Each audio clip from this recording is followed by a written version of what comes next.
This video is sponsored by Squarespace. So, funny story.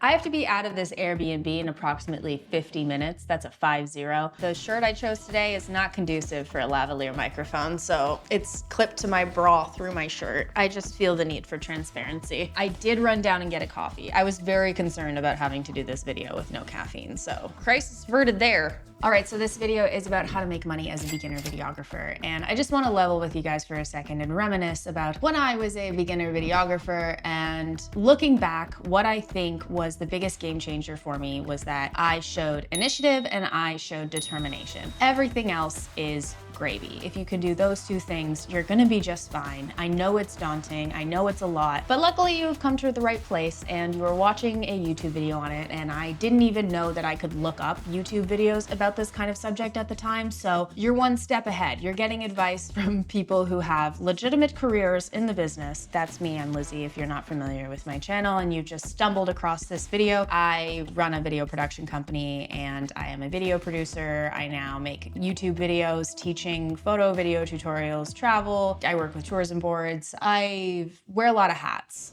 Just by watching this video, you're not gonna go from 0 to 100 overnight. You're not gonna suddenly start making buttloads of money, but watching this video will help you improve 3 things. You're gonna learn how to improve your skill set and find different ways to improve your skill set. You're gonna find a couple different ways to make both passive and active income. And you're gonna improve your business sense, because if you thought about being a successful videographer was all about the creative, then unfortunately you are wrong, my friend, because now you are running your own business.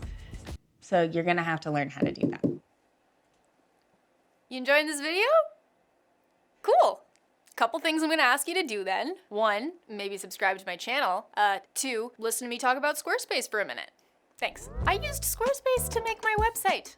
I legitimately did, even before they paid me to do this ad. The template I chose was clean and stylish, and I literally built it myself. I really struggle with design, but Squarespace made it super easy for me to showcase my portfolio beautifully. The platform is super easy for me to customize, update regularly, and I can get analytics about the purchases made on my digital products through my online store. And I run my own business, so I don't have time to learn a whole new platform. All right, so head over to Squarespace for a free trial, and when you're ready to launch, you can use this code right here to save 10% off your first purchase of a website or domain. Thanks, Squarespace. Now back to the video. The first thing you're gonna need to do is build a portfolio of work that you like. That means investing some of your time and energy into doing passion projects, signing up on sites like Fiverr and Upwork. You can make a little bit of money doing those. And if you know you wanna make music videos, for example, then reach out to a musician you know and offer a free music video, and just be honest about your skill set at the time and that you're learning, but you would make this piece of content for them completely free if they would just offer some of their time. You can't sell yourself in order to make more money until you have a portfolio showing people what you can do. So invest your time and energy in making a little bit of money through sites like Fiverr and Upwork, for example, but mostly just building a robust portfolio that you're confident in, doing all of the different types of work and creative work that you want more of. The second way to make money as a beginner videographer is cold pitching. So you can reach out to local restaurants and shops and offer them content, and you would offer them obviously a very reasonable rate because you are just starting out, but it's a way to start making some money and build your portfolio at the same time. And the best way to do that is by going in person, not emails, and they get to know you, and if they like you, they will want to work with you. And a lot of times if you're offering something that's super affordable, usually they'll go for it. Everybody needs someone now who can shoot content for them, and they just don't know how to find someone that's actually good. So if you take the initiative, show up, you're a nice person, you make them like you as a person, they will want to work with you. And then you're still building that portfolio, which is amazing. So along with those restaurants and boutiques and local shops and things like that, reaching out to real estate agents is also really great. You can pretty easily learn how to take some interior and exterior photos that are pretty good. And real estate agents are always looking for someone last minute at an approachable price point to show up and shoot the different homes that they're listing. So it can be some really consistent work and a really good way to get your foot in the door and get some experience. The other way to make some really great money when you're starting out, which is right up there with real estate, is weddings and events. And that is my third tip. People are always getting married. Events are always happening. And the budgets for those are all very different.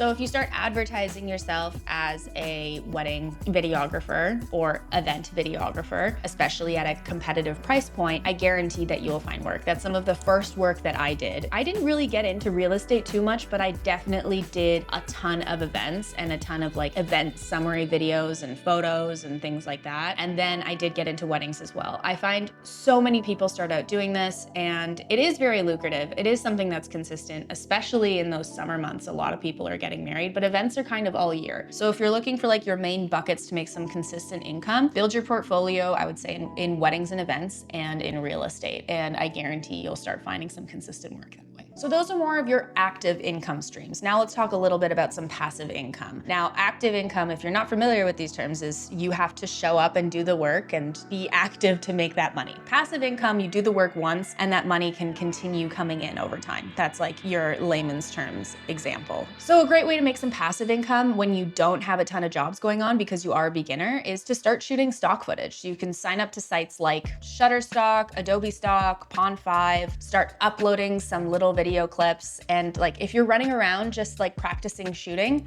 look online, see what there's a need for in terms of stock videography, start shooting those things, upload that footage at the end of the day, and you can start making a little bit of money that way. Because we always love getting royalties every time a video is downloaded. We love that for us. Tip number 5, offer social media management because so many people, and they're usually looking for one person to do this, they need content for their social media platforms. And this could be literally anyone. It's these same small businesses. It's anyone who's entrepreneurial, anyone who's selling a product. You would essentially be managing if you're interested in that, but mostly creating social media content for them. You can have many clients going at one time that you're producing content for. You can do this from home. You can shoot with them like once a month or twice a month, for example. And it's a great way to get started. And usually, I mean, depending on the client, the demand for the level of quality isn't super high. It's a great way for you to start out and a great way to make some money. All the things that I've talked about so far are different ways for you to reach out and build new clients on your own with your own business and your own skill set, which is hard. I totally get that. When you're going from that side of things and you want to level up and do work that's higher quality and be on those bigger sets and get some experience, I would recommend attending different networking events and workshops and things like that because you might be able to meet someone who's further along in the industry who needs extra hands on set. Your time is worth money, so they can absolutely pay you a PA rate or, a flat low rate for the day. And then you're getting on set and getting that experience and learning what those bigger budget and higher quality productions look like. And then you're still making money. So now hypothetically, you've done all of those things and you're wondering, how do I make more money? How do I take the next step? How do I find more clients? That's a question I get all the time. How do I find more clients? The easiest thing to do in order to make more money when you've got an existing roster of clients and you've got your, mentors that you're working with who are paying your PA rate, go back to them and pitch them again on something bigger. You already have those clients. So rather than let them come to you constantly with what they need, pitch them on something you really want to do that you think they would benefit from. It's way easier to go back to those existing clients and try to make a little more money off of those than to find a brand new client and add that to your roster. My next 2 tips are for those of you who have been doing all of these things, but you still find you're not making enough money. Tip number 8 is start charging for your work. And tip number 9 is start charging for your work properly. I guarantee you are probably doing way too much for free. And if you're not doing it for free, you're absolutely not quoting accurately for your skill set. So I do have something that will help you out here. I have a free budget template if you're interested in that for pricing out your projects, but I also have a paid budget and estimate template on my website, and that actually comes with a 1-hour walkthrough video of how to use those templates. So the budget template is for you to figure out how much should I actually be charging for this production, and it's for you to track along the way to make sure that you're staying on budget. The estimate is something that you send to the client, and it's a much more digestible version of your budget and something that will make more sense to them because they don't need to see all those little itty bitty line items. So you can pick up that bundle for $40. It includes the budget template, the estimate template, and that 1-hour walkthrough. And I explain exactly how it works and how to price your next project. So this way, you're not leaving anything on the table and you're not providing way more time and value and not getting compensated properly. By having templates like this in your business as a beginner videographer, I mean, the earlier earlier you can start out doing this properly, the better. You ensure that you're not spending too much time on a project and you're not giving more than what it's worth, because it can be really hard when you're constantly throwing out flat rates here and there to know, okay, am I actually quoting properly? How much should I be charging for this? How much time did it actually take me to do this? Where are all my little expenses going? And say you outsourced part of it and you're just kind of guessing all the way through. This is a way for you to actually have those firm numbers in place and be confident with, okay, this is actually what I'm worth, and feel good about what you're taking home and being compensated fairly for that work. So I hope you guys really enjoyed this video. I have to get the heck out of here. I hope you feel like the next steps are a little more clear. So thank you guys so much for watching this video. If you liked it, please give it a like down below. Subscribe if you're not already. And if you're not subscribed already, oh my God, and hit the notification bell to get notified for all future videos. If there are any other questions or any comments you want to make off of what I talked about today, please drop them in the comments below and I will help you out as best I can. Otherwise, I'll see you guys in the next video, and I'm gonna eat this cheese Danish now. That is a huge piece of ham beside it, actually, and finish my coffee and then exit here. Bye.